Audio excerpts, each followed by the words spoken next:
حافظ آباد patrolling police چوکی جوریاں کی منشیات اسمگلروں کے خلاف ایک مہینے میں دوسری بڑی کارروائی سامنے آ گئی۔ 60 کلو کے قریب منشیات برآمد کر لی گئی، جس کی مالیت تقریباً 36 لاکھ روپے ہے۔ منشیات موقع سے برآمد کر کے مقدمہ درج کر لیا ہے۔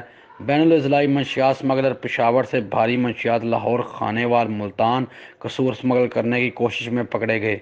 منشیات فروشوں میں محمد علی ولد نذر محمد سکنہ کھوکھر ٹاؤن لاہور، محمد رمضان ولد محمد حیات مسلم شیخ سکنہ بچہ کلاں کوٹ محمد سرگودا، وسیم عباس محمد بخش قوم مسلم شیخ سکنہ محلہ خواجہ آباد کوٹ محمد سرگودا، گاڑی نمبر LEA 6263 پشاور سے بزریہ GT روڈ، حافظ آباد سے خانگاہ ڈوگرہ لنک موٹر وے روڈ سے لاہور جا رہے تھے کہ بھاکا بھٹیاں انٹرچینج کے قریب پٹرولنگ پولیس چوکی جوریاں، جن میں سب انسپکٹر مظفر عالم چوکی انچارج، ہمراہ کانسٹیبلان فضل احمد، وحید عباس، سکندر نوید کے ہتھے چڑھ گئے۔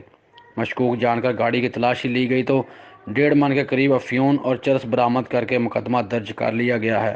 مارکیٹ میں اس وقت اس کی قیمت تقریباً 36 لاکھ روپے بتائی جا رہی ہے۔